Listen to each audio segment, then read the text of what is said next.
Hi, I'm Jenny Hutchinson from the Hyde Collection in Glens Falls, New York, and today I'm presenting a tutorial to inspire ideas for our next Hyde Creative Challenge.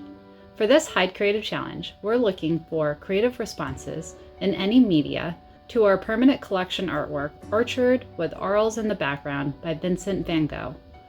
The following tutorial is a visual arts exercise, but please know any medium, including written word, or performance of any kind is welcome. For more specific information about how to participate in the Hyde Creative Challenge, please fast forward to the end of this video. Van Gogh said, quote, "If you truly love nature, you will find beauty everywhere," end quote. And when we take a closer look at this drawing, Orchard with Arles in the background, we observe the very definition of this statement, supported by his use of innovative and dynamic line to represent such a beautiful scene.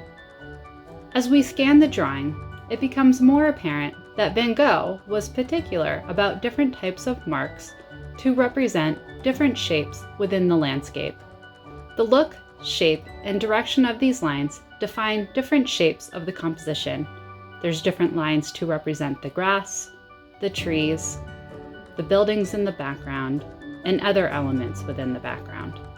It is amazing to consider that using only line, Van Gogh has successfully rendered a scene for the viewer to both enjoy visually and connect with emotionally.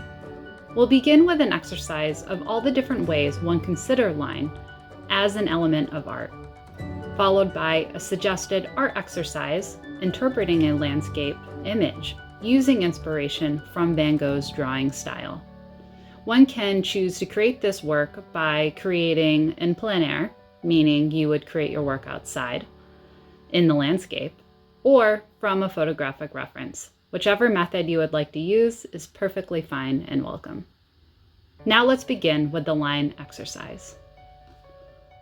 Here's all the materials you could use for this mark-making exercise and the following drawing exercise.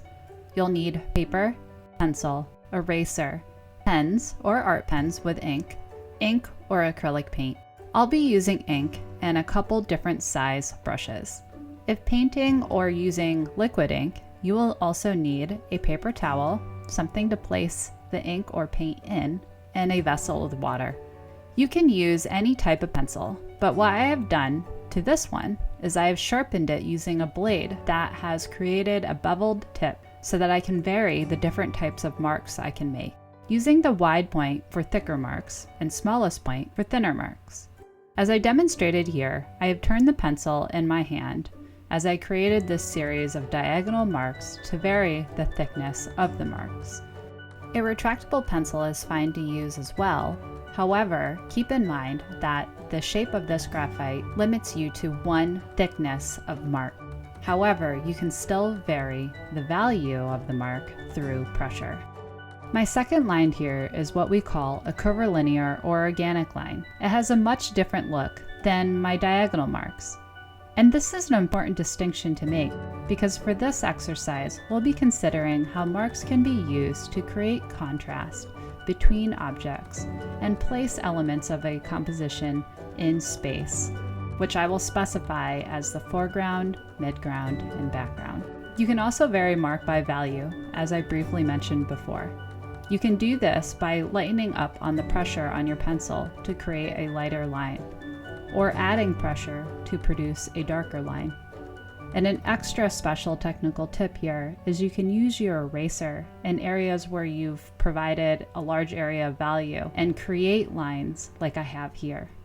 These are all examples of how you can use pencil to produce different types of line. Next, I'm going to show you the different ways you can work with markers, pens, and ink pens. I've created a series of circles, curvilinear lines, dots, and another set of diagonal lines. All can be considered a different type of mark. I can vary the thickness of a line by varying my pressure on the instrument. Art pens are a great tool if you have them because they come in a variety of different sizes. You can easily vary the thickness and shape of your mark, as I have demonstrated here. Lower numbered markers create a smaller mark. Likewise, the higher the number, the thicker the mark. A brush pen, like the last pen I used, is perfect for curvilinear marks because you can vary through pressure the thickness or thinness of the line.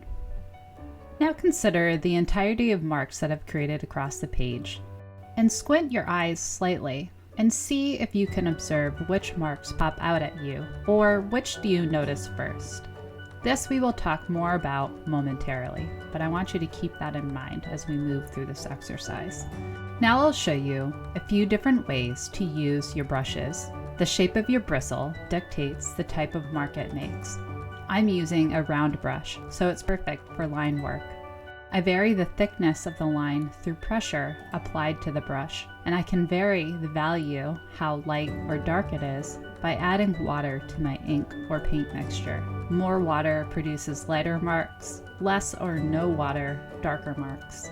You can also create interesting marks by pooling water and then dropping ink or paint into that watermark on the paper. This takes some practice and it can be a little bit unpredictable, but it does create a very innovative and unique mark. Now let's talk about what I mean by space in a composition more specifically. In an artwork, the characteristic of our marks can dictate whether something appears near or far. This is an illusion in which something appears to be closer or distant. Elements, marks, or shapes that appear near can be thought of as sitting in the foreground space. Elements that are distant can be thought of as sitting in the background space of a composition or artwork. Everything else in between sits in varying degrees of the midground. Looking above at our marks, what marks might you say appear distant?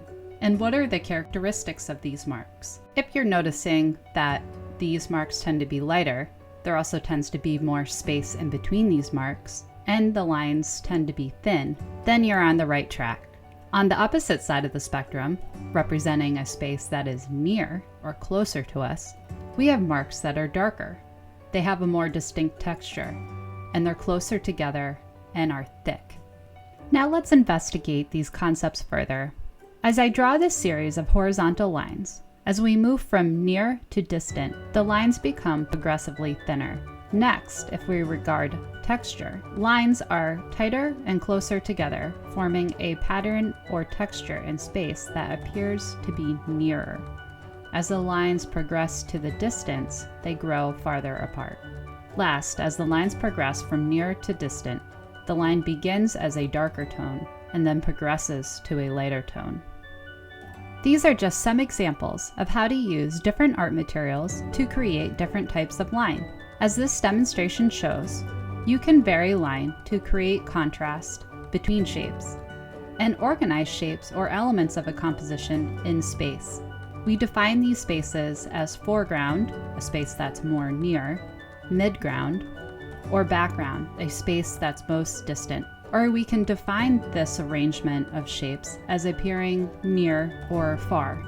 You do not have to follow this method as a rule. However, what is most important to keep in mind is how variation of line can create contrast. So if you want to create the illusion of space or separation between elements or shapes in a composition, whether specifying foreground or background doesn't really matter. What matters most is the line must change characteristically or be distinctly different for separation of space to happen.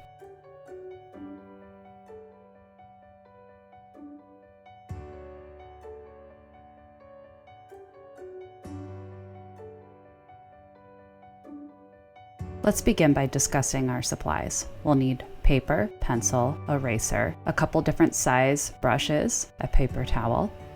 We'll also need some ink or some black paint, and you also need something to place that in, such as a tin can, as I have here. You'll also need some markers or some pens. You could use markers or pens around the household. The one thing to keep in mind with these pens is the ink will fade over time. It'll turn a bluish color. If you have some art pens such as these, any brand will do.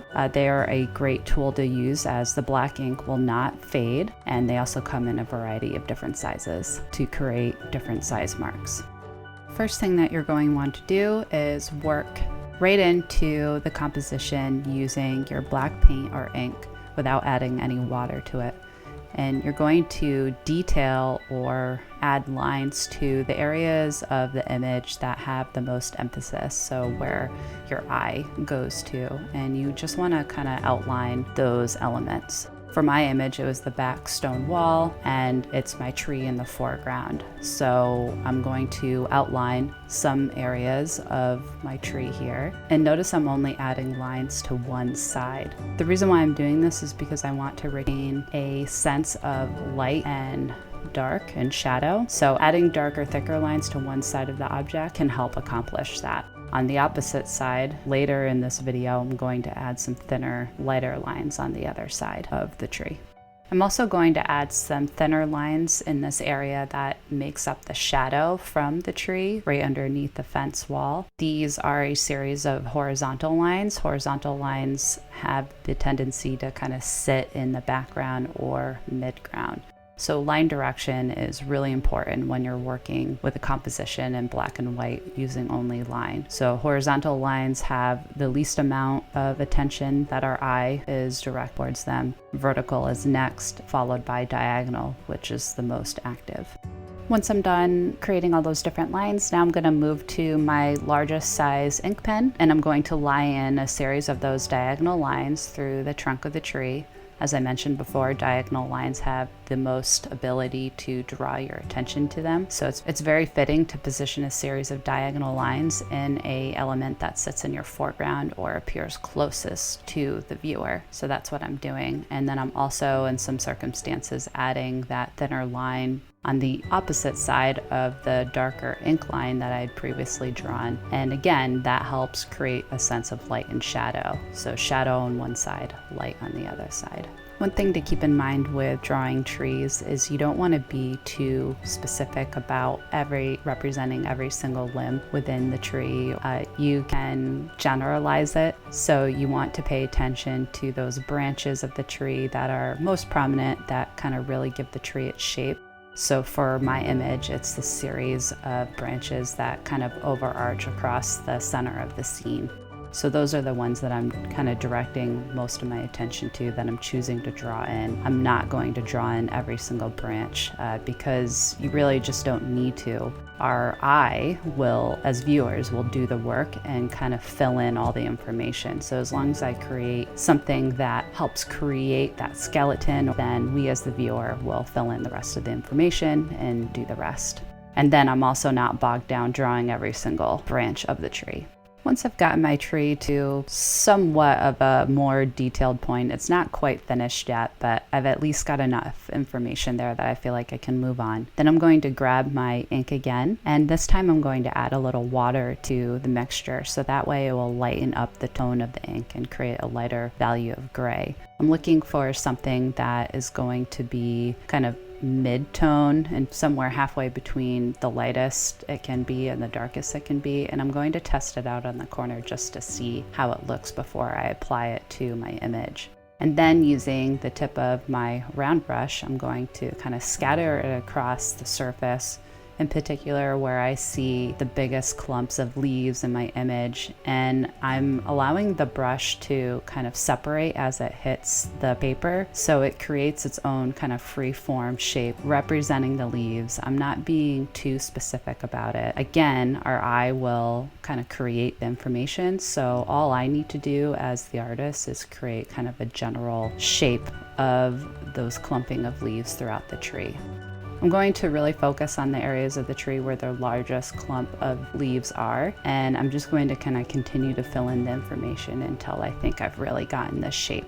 Notice one of the things I'm doing throughout the tree is I'm varying the tone that I'm applying each time. So sometimes it's darker, sometimes it's a little bit lighter, and it helps create kind of that layered effect as leaves do in space. So it naturally creates that lighting effect that we're kind of looking for.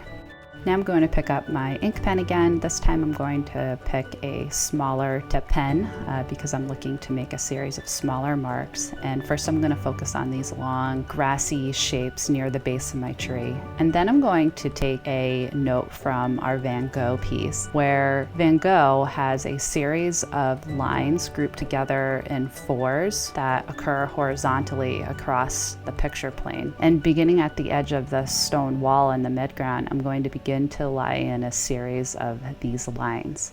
As I move down through the composition, the lines are getting progressively longer, and they are also starting to separate more and more, because changing the line or varying it in some way is what's going to create the sense of space or create the illusion of space.